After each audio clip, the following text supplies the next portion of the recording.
ಸಾಧಕರ ಸೀಟ್ ಕಾದಿದೆ, ಈ ಲವ್ಲಿ ಆಡಿಯನ್ಸ್ ಕಾದಿದ್ದಾರೆ. ಸಾಧಕರ ಸೀಟಲ್ಲಿ ಒಬ್ಬ ಸ್ಟಾರ್ ಅನ್ನ ಕೂರಿಸಿ ಒಬ್ಬ ಸಾಧಾರಣ ವ್ಯಕ್ತಿ ಹೇಗೆ ಸ್ಟಾರ್ ಆದರು ಅನ್ನೋ ಸ್ಫೂರ್ತಿ ಕಥೆಯನ್ನ ಕೇಳೋಣ. ನಾನ್ ರೆಡಿ ಇದೀನಿ, ನೀವು ರೆಡಿ ಇದ್ದೀರಾ? ಎಸ್. ಇವರು ಪಕ್ಕ ಹಳ್ಳಿಗಾಡಿನಿಂದ ಬಂದ ದೇಶಿ ಪ್ರತಿಭೆ. ಇವರು ಎಮ್ಮೆ ಮೇಲ್ ಕೂತೆ ಹೆಮ್ಮೆಯ ಕನಸುಗಳನ್ನ ಕಂಡ ಕನಸುಗಾರ. ಮಾಸ್ ಸಿನಿಮಾಗಳನ್ನ ನೀಡಿ ಕ್ಲಾಸ್ ಅಭಿಮಾನಿಗಳನ್ನ ಹುಟ್ಟು ಹಾಕಿದ ಸ್ಟಾರ್ ಡೈರೆಕ್ಟರ್. ಇವರು ಇತ್ತೀಚೆಗಷ್ಟೇ ಕನ್ನಡ ಚಿತ್ರರಂಗದ ಇಬ್ಬರ ದಿಗ್ಗಜರನ್ನ ಹಾಕೊಂಡು 100 ಕೋಟಿಯ ಬಜೆಟ್ ಇರುವ ಸಿನಿಮಾನ ಅನೌನ್ಸ್ ಮಾಡಿದ್ದಾರೆ. ಸೊ ಸ್ವಾಗತಿಸಿ, ವೆಲ್ಕಮ್ ಬಾಕ್ಸ್ ಆಫೀಸಿನ boss, hat trick director Prem.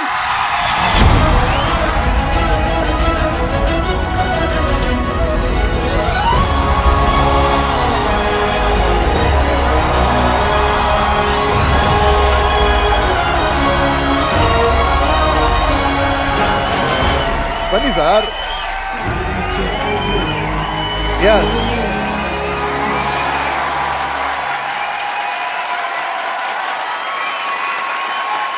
S, Kannada ಚಿತ್ರರಂಗದ ಶೋಮ್ಯಾನ್ ನಿರ್ದೇಶಕ ಪ್ರೇಮ್ ಅವರು.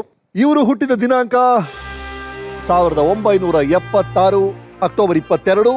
ಹುಟ್ಟೂರು ಮಂಡ್ಯ ಜಿಲ್ಲೆಯ ಮದ್ದೂರು ತಾಲೂಕು ಬೆಸಗರಹಳ್ಳಿ, ಚುಂಚೇಗೌಡನ ದೊಡ್ಡಿ.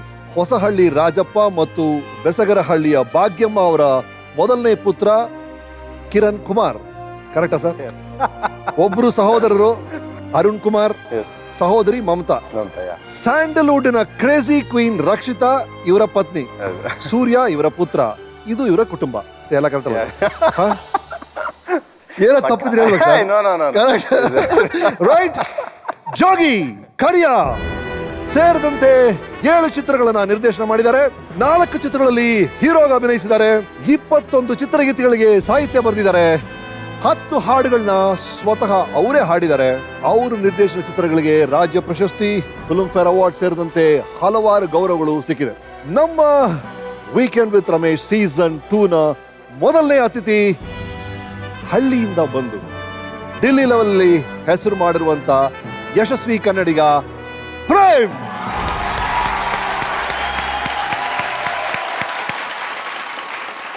So, this weekend is with hat-trick director Prem.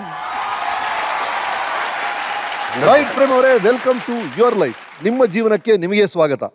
Oh my God. ನನ್ನ ಮೊದಲನೇ ಕುತೂಹಲ ಏನು ಅಂದ್ರೆ ಪ್ರೇಮ್ ಅವರು, ನಾನು ಬೇಕಂಬಿಟ್ಟೆ ಹೇಳಿದೆ, ಒಂದು ಸಣ್ಣ ಹಳ್ಳಿಯಿಂದ ಹೊರಟು ನೀವು ನ್ಯಾಷನಲ್ ಲೆವೆಲ್ಗೆ ರೀಚ್ ಆಗ್ತೀರ ಅನ್ನೋದು ಬಹಳ ಬಹಳ ಇಂಟ್ರೆಸ್ಟಿಂಗ್ ಫ್ಯಾಕ್ಟ್ ನಮಗೆ. ನಿಮ್ಮ ಫಾದರ್ ಗಳಿಸಿದ್ದ ದೊಡ್ಡ ಆಸ್ತಿ ಅಂತ ನಿಮ್ ಹಿಂದೆ ಬ್ಯಾಕ್ ಗ್ರೌಂಡ್ ಇಲ್ಲ. ಹೌದು, ಖಂಡಿತ ಇಲ್ಲ. ತುಂಬಾ ಓದಿದೀವಿ, ದೊಡ್ಡ ಕ್ವಾಲಿಫಿಕೇಶನ್ ಇದೆ, ಆತರ ಬ್ಯಾಕ್ ಗ್ರೌಂಡ್ ನೀವು ಇಲ್ಲ.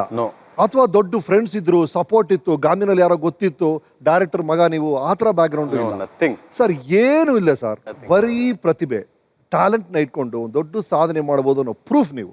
ಅದಕ್ಕೋಸ್ಕರ we are so proud of you. ಆ ಹಳ್ಳಿಯ ದಿನಗಳು, ನಿಮ್ಮ ಬಾಲ್ಯದ ಬಗ್ಗೆ ಹೇಳಿ ನನಗೆ. ಬೆಸಗರಹಳ್ಳಿಯ ನೆನಪುಗಳು ಏನಾದ್ರು ನೆನಪಿದೆ ನಿಮಗೆ ಆ ಮೊದಲನೇ ದಿನ? ಇಲ್ಲ, ಅಯ್ಯೋ ಖಂಡಿತ. ಯಾಕಂದ್ರೆ ನನ್ನ ಆಕ್ಚುಲಿ ಸಾಕಿದ್ದು ನನ್ನ ದೊಡ್ಡಮ್ಮ.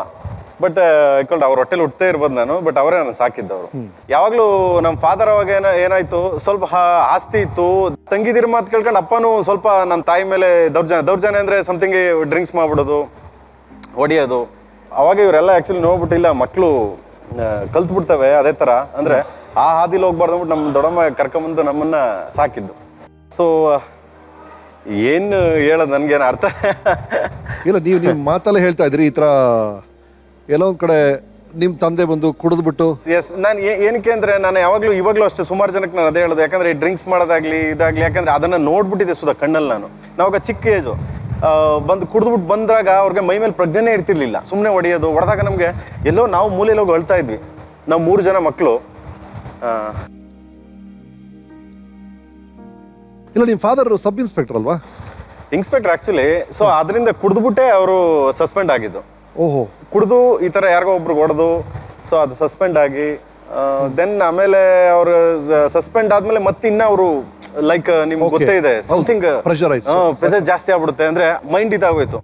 ಆಮೇಲೆ ನಾನು ಅಮ್ಮನ ಮೇಲೆ ಪ್ರಯೋಗ ಮಾಡಕ್ ಸ್ಟಾರ್ಟ್ ಮಾಡಿ. ಪ್ರಯೋಗ ಅಂತಂದ್ರೆ ಈ ತಂಗಿದಿರ್ ಮಾತು ಕೇಳೋದು, ತಾಯಿದಿರ್ ಮಾತು ಕೇಳೋದು, ಆಸ್ತಿಗೋಸ್ಕರ ಇದು ಮಾಡೋದು. ಸೊ ಈ ಥರದ್ದು ಹಿಂಸೆಗಳು ಸ್ಟಾರ್ಟ್ ಆಯಿತು. ಅದನ್ನು ನಾವು ಕಣ್ಣಲ್ಲಿ ನೋಡ್ಬಿಟ್ವಿ ನಾವು ಅದನ್ನ.